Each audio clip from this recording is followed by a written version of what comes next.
하나님 말씀은 신약 성경 7페이지 마태복음 6장 1절부터 8절까지 봉독합니다. 사람에게 보이려고 그들 앞에서 너희 의를 행하지 않도록 주의하라. 그리하지 아니하면 하늘에 계신 너희 아버지께 상을 받지 못하느니라. 그러므로 구제할 때 외식하는 자가 사람에게서 영광을 받으려고 회당과 거리에서 하는 것 같이 너희 앞에 나팔을 불지 말라. 진실로 너희에게 이르노니 그들은 자기 상을 이미 받았느니라. 너는 구제할 때 오른손이 하는 것을 왼손이 모르게 하여 내 구제함을 은밀하게 하라. 은밀한 중에 보시는 너의 아버지께서 갚으시리라. 또 너희는 기도할 때 외식하는 자와 같이 하지 말라. 그들은 사람에게 보이려고 회당과 큰 거리 어구에 서서 기도하기를 좋아하느니라. 내가 진실로 너희에게 이르노니 그들은 자기 상을 이미 받았느니라. 너는 기도할 때 내 골방에 들어가 문을 닫고 은밀한 중에 계신 내 아버지께 기도하라. 은밀한 중에 보시는 내 아버지께서 갚으시리라. 또 기도할 때 이방인과 같이 중언부언하지 말라. 그들은 말을 많이 하여야 들으실 줄 생각하느니라. 그러므로 그들을 본받지 말라. 구하기 전에 너희에게 있어야 할 것을 하나님 너희 아버지께서 아시느니라.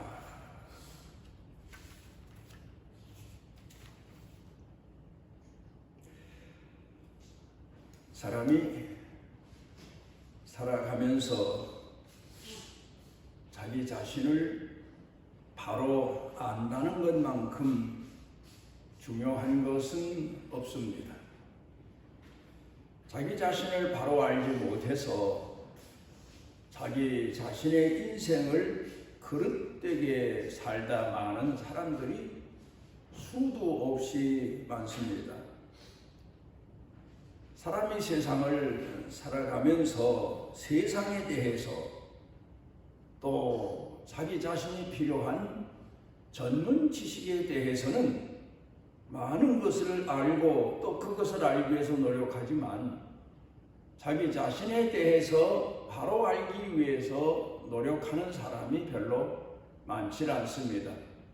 또 노력한다고 하더라도 바로 알기가 참으로 힘든 것이 인간입니다. 그래서 사람들 중에는 자기 자신에 대해서 알기 위하여 일생을 고민하고 또 깨닫기 위해서 노력하고 그러며 살다간 철학자들이 있는가 하면은 철학자가 아니더라도 하나님 앞에 부름을 받아서 하나님께서 우리 자신을 바로 알게 해주시고 우리로 하여금 하나님의 자녀로서 일생을 살아가도록 이끌어 주시고 깨우쳐 주시는 신앙인으로 살아가는 복된 사람들이 이 땅에는 수도 없이 많습니다. 사람이 살면서 자기 자신을 바로 인식한다는 것, 볼트네라고 하는 심리학자는 자아인식에 대해서 4단계를 말하고 있습니다. 첫 번째로는 자기 자신에 대한 인식입니다. 그 다음에 두 번째로는 공동에 대한 인식입니다. 그 다음에 세 번째로는 사회에 대한 인식입니다. 그런가 하면은 더 나아가서는 우주적인 인식이요 신앙적 인식이라고 말할 수가 있겠습니다. 어린 나이가 모태에서 태어나서 세상을 삽니다. 그러다가 어느 시점부터는 자기 자신을 인식하기 시작합니다. 그리고 자기 자신에게 필요한 것을 요구하기 시작을 합니다. 그러다가 조금 성장하게 되면 세상은 나만이 아니구나. 나와 공동체가 있구나 하는 것을 깨닫습니다. 가장 가까이 깨닫는 공동체 중에 한 사람이 어머니죠. 나와 어머니가 같이 해야 바로 인생을 살 수 있다는 것을 이제 인식하게 됩니다. 그러다가 사회적 인식입니다. 더 넓은 세상에 더 많은 사람들이 내가 사는 세상에 함께 살고 있다 하는 것을 알게 됩니다. 그러다가 마지막에는 이제 하나님의 말씀을 통해서, 하나님의 성령을 통해서 내가 하나님의 피조물이라고 하는 사실을 인식하게 됩니다. 하나님이 창조주요, 하나님께서 이 우주 만물을 지으신 분이시요, 다스리시는 분이시요, 주관하시는 분이시요, 그 하나님 앞에서 나는 피조물인 인간이다 하는 것을 인식하게 됩니다. 그러면서 살아가는 것이 신앙생활입니다. 그런데 오늘 성경 본문으로 돌아가서 보게 되면 신앙을 인식하고 하나님이 내 아버지시고 내가 하나님의 자녀됨을 알고 난 신앙인이 어떻게 살아야만 하나님 앞에서 바로 살고 자기 자신에게도 유익한 보람 있는 그런 인생을 살 수 있나를 가르쳐 교훈하시고 있습니다. 이 세상을 살아가는 방법입니다. 많은 철학자들이 이 세상을 사는 인간들이 어떻게 살아야 되나, 어떻게 사는 것이 바로 사나 하는 데 대해서 부단히 노력을 하고 그리고 연구하고 또 많이 시도하면서 깨닫고 그러면서 사람들을 가르칩니다마는 스피노자는 이런 이야기를 하고 있습니다. 그의 윤리학 중에서 사람이 인식하지 못하는 게 하나 있다. 그게 바로 뭔가 하면은 사람은 살아가면서 도둑질이 죄인 줄 알고 살인이 죄인 줄 알고 남의 것을 빼앗는 게 죄인 줄 알고 그렇지만 사람들이 탐욕이 죄라는 사실을 잊어버리고 산다. 또 그런가 하면 지나친 명예욕이 죄라는 사실을 모르고 산다. 또 그런가 하면 정욕이라고 하는 사실이, 정욕이 사람에게 죄라는 사실을 모르고 산다. 사람은 그래요. 도둑질을 해서 감옥에 가지 않은 사람 중에는 지나친 욕심, 남의 것을 빼앗고 싶고 또 실제로 빼앗았지만 아무도 모르게 빼앗은 것, 이게 죄라고 인식하지 못하는 사람들이 수도 없이 많습니다. 계명, 율법, 또 사회적인 법 이런 것을 어기는 것만 죄로 생각했지 그 외의 것은 죄로 생각지 못합니다. 예수님이 땅에 오셨을 때에도 많은 사람들이 율법을 어긴 것만 죄라고 생각했지 그 외에 게으른 것, 무책임한 것, 변명하는 것 이게 죄라고 생각지 못했습니다. 그래서 예수님께서 마태복음 25장에서 비유를 들어 말씀하시기를 달란트 비유를 통해서 게으른 게 얼마나 무서운 죄인 줄 아느냐, 무책임한 것이 얼마나 죄인 줄 아느냐, 변명하는 것이 얼마나 큰 죄인 줄 아느냐, 그러면서 사람들을 깨우쳐 주기 시작을 하셨습니다. 스피노자가 말한 사람에게 있어서 이 욕망이라고 하는 것이 죄라고 하는 사실을 사람들이 모른다는 이야기를 하고 있습니다. 지나친 욕심, 과욕 이런 게 얼마나 큰 죄인지 모릅니다. 또 그런가 명예도 그렇습니다. 내가 성실하게 살아서 내 명예가 사람들에게 알려지는 것까지는 뭐 어쩔 수 없지만 내가 나 이상의 명예를 꿈꾸고 그리고 변명하고 그리고 나를 자랑하고 그러면서 사는 그게 얼마나 큰 어리석은 죄인지 모릅니다.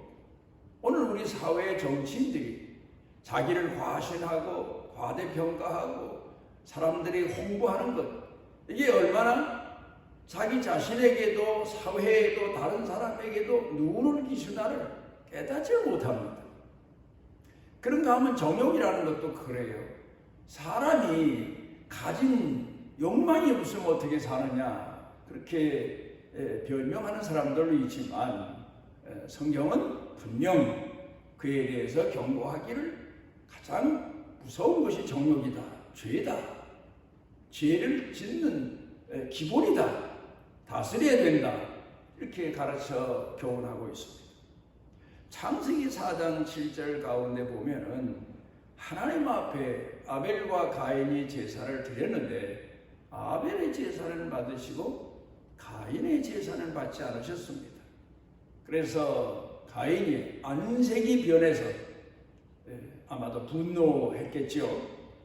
할 때 하나님께서 그에게 말씀을 하십니다. 내가 선을 행하면 어찌 낯을 들지 못하겠느냐. 죄의 소욕은 내게 있으나 너는 죄를 다스릴지니라. 죄가 내 문 앞에 엎드린다. 그렇게 경고해서 가르쳐 주십니다. 한여름철이 막 지나갔지만 한여름철 되면 낮에 특별히 해질 때쯤 되면 현관문 앞에 갖가지 이 10월 같은 데에는 낫벌레들이 몰려듭니다. 그리고는 불 켜지고 좀 따뜻해 보이는 사람 사는 방 안으로 들어오기 위해서 문 앞에 와서 아주 대기하고 있습니다.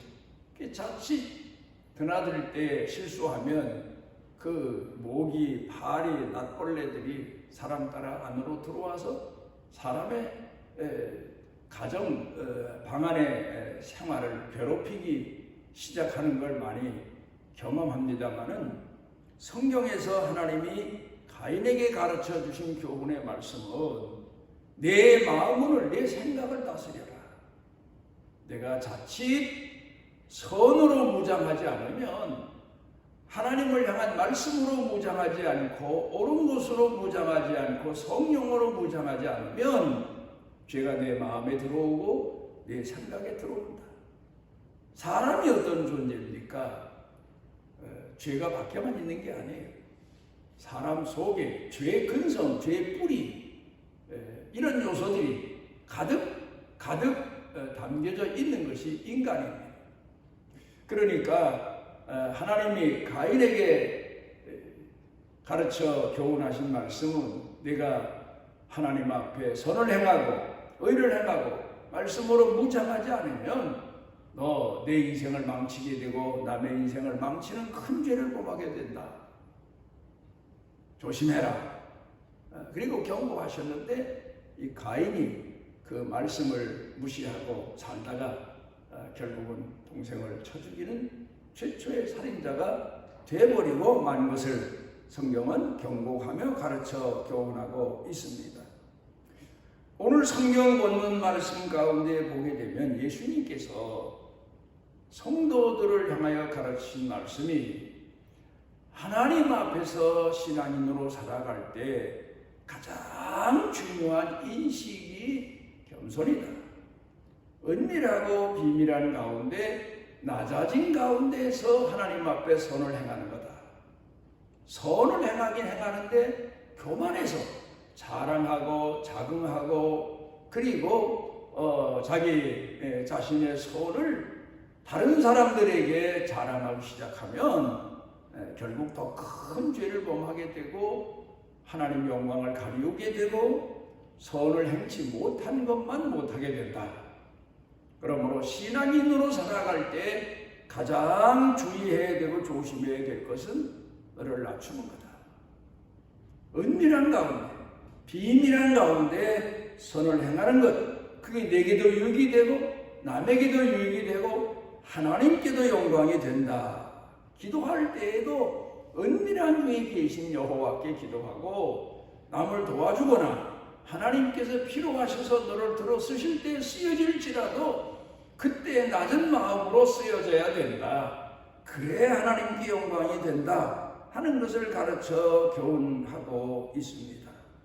오늘 성경 본문 말씀 가운데에서 말씀하고 있는 내용이 가장 중요한 내용이 하나님은 어떤 분이냐?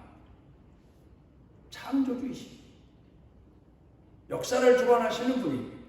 그런데 오늘 성경 본문에서 강조해서 말씀하고 있는 내용은 은밀한 중에 계시는 하나님이시다. 어떤 집안을 방문해 보면 어른이 분명히 있는데 부모가 계신데 부모 없는 집처럼 보여지는 집이 있습니다. 자녀들이 너무 득세해서, 자녀들이 너무 나대서, 부모를 무시하고 멸시해서 부모가 계신데도 부모가 없는 것 같은 집안이 있습니다. 교육이 잘못된 거고 신앙이 잘못된 거죠. 그런데 어떤 집안에는 부모가 안 계신 것 같은데 자녀들을 보면 분명 부모가 그 배후에 계심을 알 수 있는 집이 있습니다. 신앙이 바로 되고 교육이 바로 된 그런 집안이라고 볼 수 있겠습니다. 오늘 성경 본문에서 말씀하고 있는 내용을 보면 하나님은 안 계신 것 같지만 계시다. 하나님은 아무 일도 안 하시는 것 같지만 역사를 주관하고 계십니다. 내 선한 목자이시다. 내 생활 삶을 주관하시는 분이시다. 어루만져 주시고 감싸 주시고 이끌어 주시고 섭리하시고 은총 내려 주시고 보호해 주시고 치료해 주시는 분이시다. 응답해 주시는 여호와시다. 이걸 믿고 선을 행하고 이걸 믿고 살아라. 오늘 본문에서 예수님께서 그렇게 말씀해 주시고 있습니다. 아브라함이 참 믿음이 좋은 분 아닙니까? 그런데 이분이 하나님 앞에 부름을 받고 가나안 땅에 옵니다. 그리고 거기서 살다가 기근을 만납니다. 얼마나 살기가 어렵고 힘들었으면 그래도 노동해서라도 그나마 먹을 수 있는 곳이 애굽이다 하는 소식을 듣고 애굽으로 내려가 봅니다. 그런데 애굽에 막상 내려가 보니까 바로의 세상입니다. 바로의 권세가 얼마나 큰지 모릅니다. 바로가 마치 애굽 땅에서는 신과 다를 바가 없습니다. 두려운 마음이 생깁니다. 그래서 생각을 해봅니다. 여기서 살아남기 위해서는 바로의 비위를 건드리면 안 되겠구나 해서 자기 아내 보고 당신이 남들이 보기에 당신의 미모를 인품을 칭찬하니까 이 사실이 바로에게 알려질 경우 바로는 자기 마음에 들거나 또 소문을 들어서 자기 욕심이 동하면 누구의 아내든지 뺏어간다고 하는데 자칫 잘못하다 내가 여기서 당신 뺏기고 죽임을 당할 것 같으니까 우리 살아남기 위해서 생존법상 어쩔 수 없이 누이라고 하고 나를 오라비라고 하자. 그렇게 약속을 해놨는데 아닌 게 아니라 바로 왕궁에서 아브라함의 아내 사라 소식을 듣고는 그 사라를 데려가지 않습니까? 여기서 아브라함이 깨닫지 못한 게 뭡니까? 나를 약속의 땅까지 보내시고 내가 먹고 살기 힘들어서 애굽에 내려왔지만 여기서도 함께 하시고 은밀한 중에 계시고 나를 보호하시고 이끌어 주시고 역사하시는 그 하나님을 향한 신앙을 깊이 깨닫지 못한 겁니다. 그래 아내를 빼앗기고 고민하고 그리고 하나님 앞에 기도했더니 하나님께서는 그 기도를 들어주시고 그리고 아내를 다시 찾아올 수 있도록 은혜를 베풀어 주십니다. 아브라함이 깨달은 게 뭐겠습니까? 은밀한 중에 계신 하나님, 은밀한 중에 역사하시는 하나님, 은밀한 중에 섭리하시고 이끌어 주시는 하나님이 계시구나. 나와 함께 하시는구나. 그 사실을 비로소 인식하고 깨닫고 그리고는 그가 믿음이 더 성장해 가는 모습을 우리에게 보여주고 있는 내용이 성경 가운데 기록이 되어 있습니다. 우리가 선을 행할 때, 하나님 앞에 충성할 때, 헌신할 때 하나님이 우리와 함께 하시고 우리를 도구로 사용하시고 하나님께서 우리를 예정하신 대로 이끌어 가신다는 사실을 오늘 성경 본문을 통해서 우리는 늘 깨달아야 됩니다. 하나님은 은밀한 중에 계시다. 역사하신다. 섭리하신다. 위로하신다. 치료하신다. 벌써 이미 내 앞길을 여호와 이레로 준비해 놓고 계신다. 그러니 우리도 하나님처럼 은밀한 가운데, 낮아진 가운데 선을 행하면서도 선을 행치 아니하는 것처럼, 그리고 남들을 위해 헌신하면서도 쓰여지는 감격을 가지고 하나님 앞에 쓰여질지언정 나를 과신하지 말고 자랑하지 말고 나타내지 말고 하나님 앞에 선을 행하는 것이 은밀한 중에 계신 여호와에 대한 그런 응답의 신앙이다. 이걸 가르쳐 교훈하고 있습니다. 이 깊은 신앙을 가지고 하나님 앞에 쓰여진 사람들 얘기가 기독교 역사에 수도 없이 많고 성경에도 수도 없이 많지요. 아무도 알아주질 않아요. 오히려 하나님이 그를 버린 자처럼 취급을 당하는데도 하나님 앞에 기도하고 하나님이 끌어주시고 하나님이 구원해 주실 줄로 믿는 그 믿음을 가지고 살았더니 그 믿음대로 하나님께서 그를 끌어내시고 이끌어주시고 또 하나님이 그를 내세워 하나님이 사심을 살아계시고 그와 함께 하심을 나타내시는 내용이 성경 가운데 참으로 많습니다. 목회하면서 많은 분들을 만나봤고 함께 신앙생활을 했는데 진정으로 신앙으로 사는 사람들 많습니다. 자기를 낮추고 또 낮추고 겸손한 가운데 하나님 앞에 쓰임받은 감격을 가슴에 안고 그리고 하나님 앞에 기도하고 은밀한 중에 봉사하고 헌신하는 이런 분들을 보게 되면 오늘 성경 본문을 통해 보면 하나님께서 갚으신다. 다 갚으신다. 하나님이 잊어버리실 리가 없다. 우리는 남에게 은혜를 입고도 잊어버려요. 몇 년 후에 가서 좀 깨닫고 그때 가서 뉘우칠 때도 많아요. 그런데 하나님은 결코 잊지 아니하신다.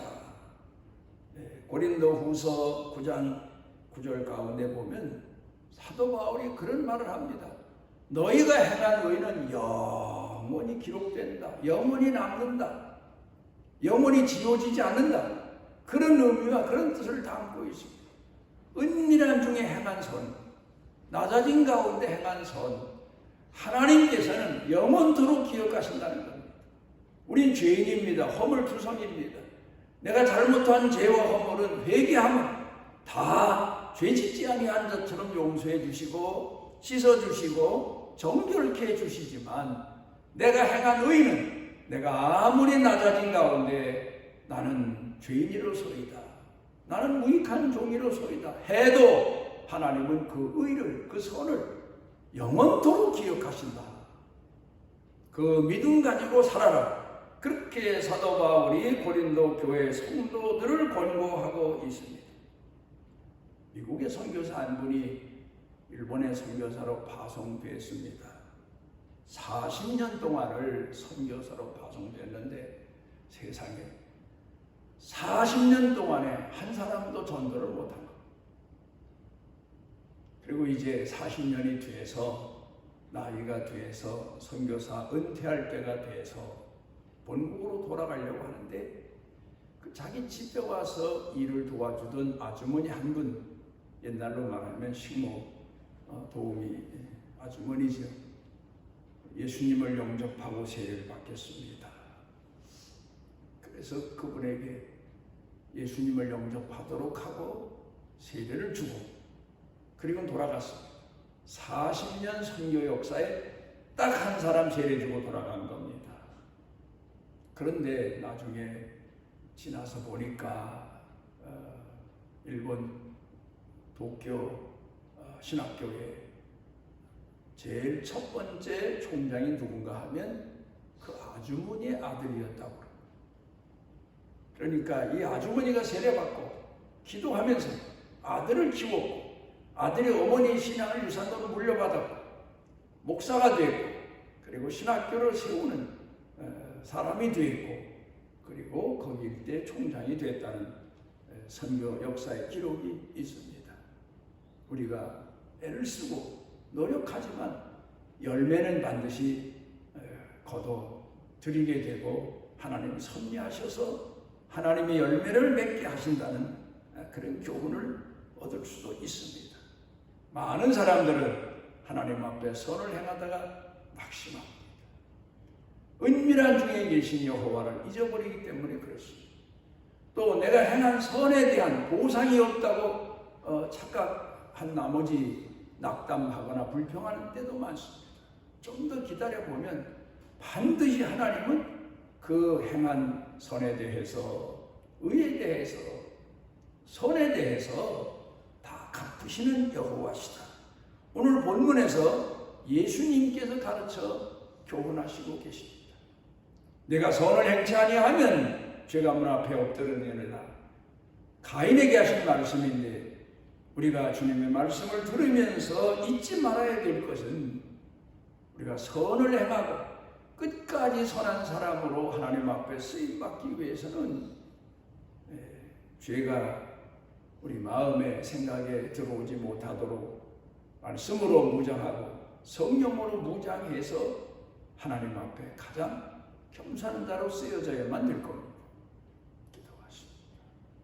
오늘 우리를 주님 자녀로 불러 하나님이 우리의 아버지심을 깨닫게 해주셨고 그 하나님이 어떤 분이신가를 다시 되돌아 생각하며 우리도 겸손히 비밀하고 은밀한 가운데 거하시는 하나님을 공경하는 신앙인으로 살아갈 수 있는 믿음의 인식을 더 새롭게 가지는 은총을 더하여 주옵소서.